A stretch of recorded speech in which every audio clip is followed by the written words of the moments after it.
मुबारक कहो आर्य नरेश रानी जी ने एक खूबसूरत से राजकुमार को जन्म दिया है। एक दासी रघुवीर को देख मुस्कुराते हुए कहती है। ये सुन हिम्मपुरी के राजा भावेश राव रघुवीर के गले लगते हुए उसकी पीठ थपथपाकर कहते हैं, मुबारक हो मेरे भाई, तुम बाप बन गए। ये सुन रघुवीर भी मुस्कुराते हुए कहते हैं, तुम्हें भी मुबारक हो भाई, तुम चाचा बन गए। कुछ देर में वहां एक दूसरी दासी भागते हुए आती है। उसके चेहरे पर डर और चिंता साफ देखी जा सकती थी। उसे ऐसा डरा हुआ देख रघुवीर और भावेश राव भी चिंतित हो जाते हैं। वो दोनों घबराते हुए उस दासी को देख पूछते हैं, क्या हुआ, सब ठीक तो है? ये सुन वो दासी डरते हुए कहती है, रानी यशोधरा ने एक बेटी को जन्म दिया है। दासी के इतना बोलते ही रघुवीर और भावेश राव के घबराए चेहरों पर मुस्कान आ जाती है। भावेश राव उस दासी को देख मुस्कुराते हुए अपने हाथों से एक अंगूठी निकालकर उस दासी को देते हुए कहते हैं, अरे बेटी हुई है, ये तो खुशी की बात है, इसमें इतना चिंतित होने वाली क्या बात थी? ये बोलते हुए भावेश राव रघुवीर की ओर देखते हैं और मुस्कुराते हुए उसके गले लगकर कहते हैं, रघुवीर, मैं भी बाप बन गया। ये बोलते हुए भावेश राव की आंखें नम हो जाती हैं। रघुवीर उसे इतना भावुक होता देख कहते हैं, मुबारक हो मेरे भाई, अब यहां एक बहुत बड़ा जश्न होगा। भावेश राव मुस्कुराते हुए आंखें साफ कर हां में सर हिला देते हैं, पर तभी उन दोनों को एक उदासी भरी आवाज सुनाई देती है। रानी यशोधरा की संतान सांस नहीं ले रही है महाराज। ये आवाज उसी दासी की थी। उसकी बात सुन रघुवीर और भावेश राव के चेहरे की मुस्कान गायब हो जाती है।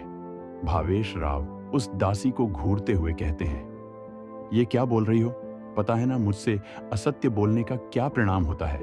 ये सुनते ही वो दासी घबराते हुए कहती है, जाजी महारानी, पर मैं सत्य बोल रही हूं। हमने वैद्य जी को सूचना दे दी है, वो आते ही होंगे। ये सुन भावेश राव टूट जाते हैं। वो जमीन पर गिरते उससे पहले ही रघुवीर ने उन्हें पकड़ लिया था। वो उन्हें समझाते हुए कहते हैं, भावेश, हिम्मत रख, सब ठीक होगा। वैद्य हमारी बच्ची का इलाज अच्छे से करेगा। मैंने भी कुछ वैद्यों को आत्म संदेश भेजा है, वो भी कुछ देर में आ जाएंगे। अभी भीतर चलो, भाभी को तुम्हारी जरूरत है। रघुवीर की बात मानवी सभी अंदर चले जाते हैं।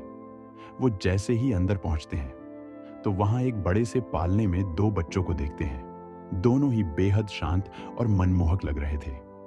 उनमें से एक संतान रघुवीर की थी जो सो रही थी, और दूसरी भावेश राव की थी जिसने जन्मे से ही ना तो आंखें खोली थी और ना ही सांसें ली थी।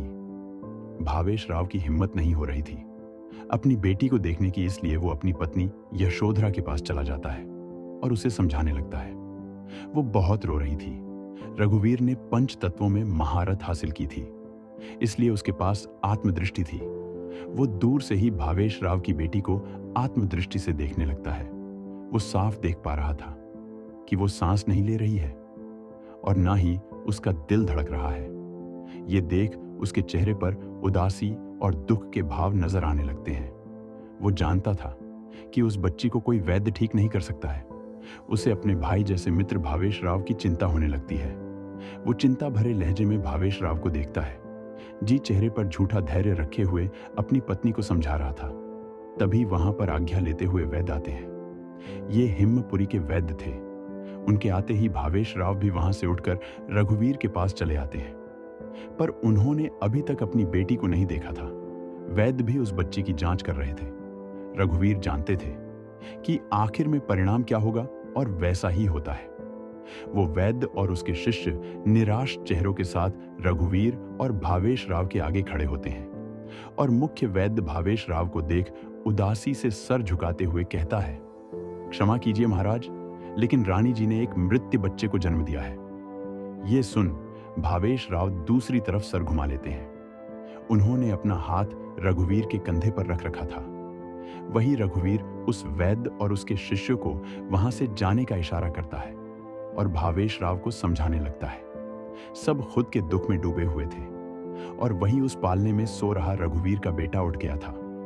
वो आस पास सबको देखता है। सब वहां दुखी दिख रहे थे। वो बच्चा अवश्य था, पर उसके अंदर अपर शक्ति थी। आखिर वो असुरों का राजा जो था, उसे सब याद था लेकिन अभी छोटे होने की वजह से अधिक चीजें याद नहीं थी। भले ही वो अपनी याददाश्त के साथ पैदा हुआ था, पर एक आम बच्चे की तरह उसका भी स्वभाव वैसा ही बचकाना ही होगा।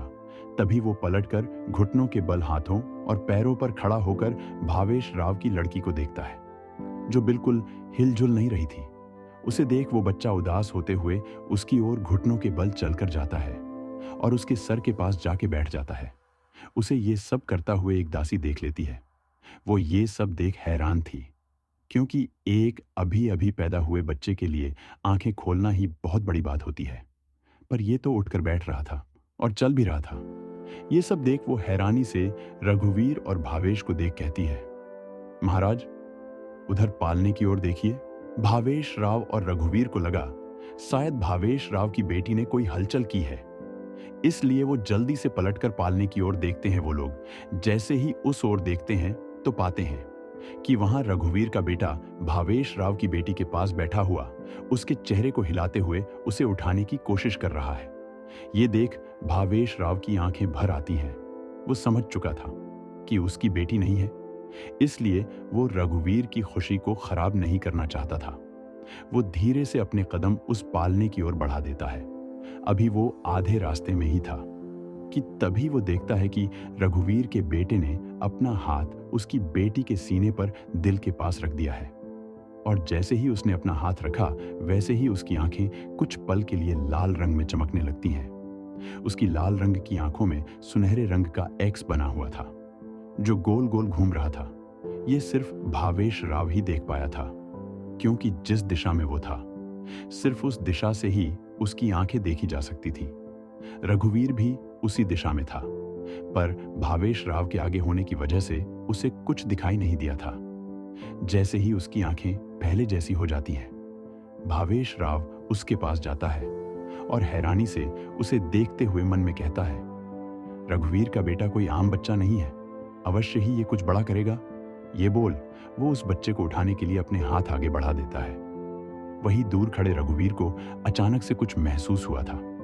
जैसे ही उसे कुछ महसूस होता है, वो आत्मदृष्टि को सक्रिय कर पालने की ओर देखता है, तो उसकी आंखें खुली की खुली रह जाती हैं। उसे भावेश राव की बेटी का दिल धीरे धीरे धड़कता महसूस हो रहा था। वो धीरे धीरे सांस भी ले रही थी। ये सब देख उसे विश्वास नहीं हो रहा था। वो समझ नहीं पा रहा था कि एक मृत्यु बच्ची अचानक से जीवित कैसे हो सकती है। वही भावेश राव जैसे ही रघुवीर के बच्चे को पकड़कर उठाता है, तो वो देखता है कि उसने उसकी बेटी का हाथ थाम रखा है। ये देख वो उसके अपनी बेटी का हाथ छुड़ाता है और उसे फिर से उठाने लगता है, पर वो फिर उसे नहीं उठा पाता है।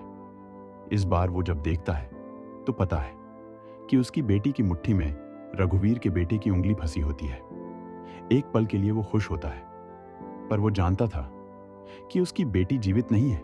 उसे लग रहा था कि गलती से रघुवीर के बेटे ने अपनी उंगली उसकी मुट्ठी में फंसा ली होगी। ये सोच वो उसकी उंगली छुड़ाने की कोशिश कर रहा था, जो कि आसानी से छूट नहीं रही थी। वो कुछ समझ नहीं पा रहा था कि ये सब क्या हो रहा है। वही हैरान रघुवीर के चेहरे पर मुस्कान आ गई थी। वो नहीं जानता था कैसे, पर उसके प्रिय मित्र की बेटी जीवित हो गई थी। इससे ज्यादा उसके लिए कोई और खुशी की बात नहीं हो सकती थी। उसकी आंखें नम हो गई थी। वही भावेश राव किसी तरह रघुवीर के बेटे की उंगली छुड़ाकर वहां से आने लगता है। क्या होगा अब आगे? क्या भावेश राव जान पाएगा अपनी बेटी के जीवित होने की बात? और क्या होगा?